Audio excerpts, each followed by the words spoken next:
Hello friends, ఈరోజు chicken fry ఎలా తయారు చేసుకోవాలో చూపిస్తాను. తప్పకుండా ట్రై చేయండి. చాలా టేస్టీగా ఉంటుంది. రెగ్యులర్గా మీరు చేసుకునే చికెన్ ఫ్రై, ఈ చికెన్ ఫ్రై కొంచెం డిఫరెంట్గా ఉంటుంది. ఇంకా ఎలా తయారు చేయాలో చూసేద్దాం పదండి. దీనికోసం ఫస్ట్ మనం స్టవ్ మీద కడాయి పెట్టుకొని కొద్దిగా ఆయిల్ వేసుకొని ఒక ఆనియన్ సన్నగా కట్ చేసుకున్నాను.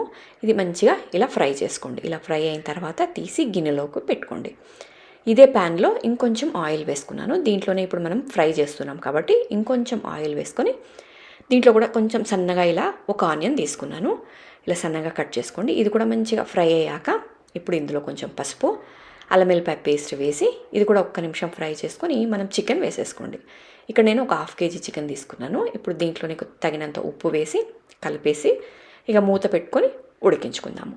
ఇది ఉడుకుతూ ఉంటుంది. మనం ఈలోపు మసాలా చేసుకుందాము. దానికోసం ప్యాన్ పెట్టుకొని కొద్దిగా కొబ్బరి, అలాగే ఒక 3-4 లవంగాలు, ఒక 2 ఇలాచీలు, ఒక స్పూను ధనియాలు ఇవన్నీ వేసి మంచిగా ఫ్రై చేసుకొని ఫ్రై అయిన తర్వాత చల్లారిన తర్వాత ఇక గ్రైండ్ చేసి పొడి చేసి పక్కన పెట్టుకోండి. ఈ పొడి మీరు ఏ కర్రీలో వేసుకున్నా చాలా బాగుంటుంది.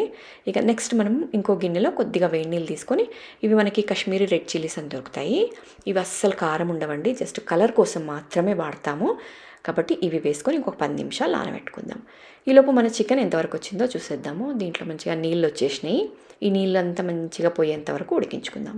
ఈలోపు మనం గ్రైండర్ తీసుకొని మనం ఆల్రెడీ ఫ్రై చేసుకున్నాం కదా, కొబ్బరి అదంతా ఫ్రై చేసుకొని పొడి చేసుకొని పక్కన పెట్టుకున్నాను. అందులోనే మనము ఫ్రై చేసుకున్న ఆనియన్స్, మన నానబెట్టుకున్న రెడ్ చిల్లీస్ ఉన్నాయి కదా, అవి కూడా వేసి కొన్ని నీళ్ళు వేసి ఇలా పేస్ట్ చేసి పెట్టేసుకుందాము.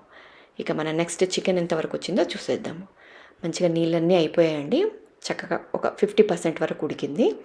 ఇప్పుడు మనం పేస్ట్ చేసుకున్నాం కదా, మనం చిల్లీ అలాగే ఫ్రైడ్ ఆనియన్స్, ఆ పేస్ట్ అంతా వేసి తగినంత కారం వేయండి. నేను ఇంతకుముందు చెప్పినట్టు ఆ చిల్లీస్ అస్సలు కారం ఉండవు కాబట్టి మీరు స్పైసీకి తగినంత కారం వేసుకొని కలిపేసి ఇంకా మూత పెట్టుకొని మధ్య మధ్యలో కలుపుతూ చూసారు కదా, చికెన్ మంచిగా ఉడికేంత వరకు మంచిగా ఉడికించుకోండి. ఇక మంచిగా ఆల్మోస్ట్ చికెన్ అంతా ఉడికింది అన్న తర్వాత ఇప్పుడు మనం రెడీ చేసి పెట్టుకున్న కొబ్బరి ఉంది కదా, అది ఒక 2 స్పూన్లు, అలాగే ఒక 3-4 పచ్చిమిర్చీలు వేసి కలిపేసి ఇంకా మూత పెట్టుకొని ఇంకొక నిమిషం పాటు ఉడికించుకుందాము. సో చూసారు కదా, ఇలా 1 నిమిషం తర్వాత ఇక స్టవ్ బంద్ చేసి ఇప్పుడు మనం కరివేపాకు వేసుకొని మూత పెట్టుకుందాం. ఈ కరివేపాకు స్మెల్ చాలా బాగా వస్తుంది, ఒకసారి ట్రై చేయండి. ఇక మూత పెట్టుకొని 1 నిమిషం తర్వాత తీసేసి నిమ్మరసం వేసి కలిపేసి సర్వ్ చేయండి. చాలా అంటే చాలా బాగుంటుంది. తప్పకుండా ట్రై చేయండి ఒకసారి ఇలా. సో ఈ పద్ధతిలో కానీ ట్రై చేస్తే మీరు ఎప్పుడు ఇలాగే చేసుకుంటారండి, అంత కమ్మగా ఉంటుంది. ట్రై చేయండి. అలాగే మీకు ఎలా ఉంది ఈ రెసిపీ అనేది కూడా కమెంట్లో షేర్ చేసుకోండి. ఇక మరిన్ని వీడియోస్ కోసం ఛానల్ని మాత్రం సబ్స్క్రైబ్ చేసుకోవడం అస్సలు మర్చిపోకండి. ఇలాంటి మంచి మంచి వీడియోస్ కోసం ఛానల్ని సబ్స్క్రైబ్ చేసుకోండి.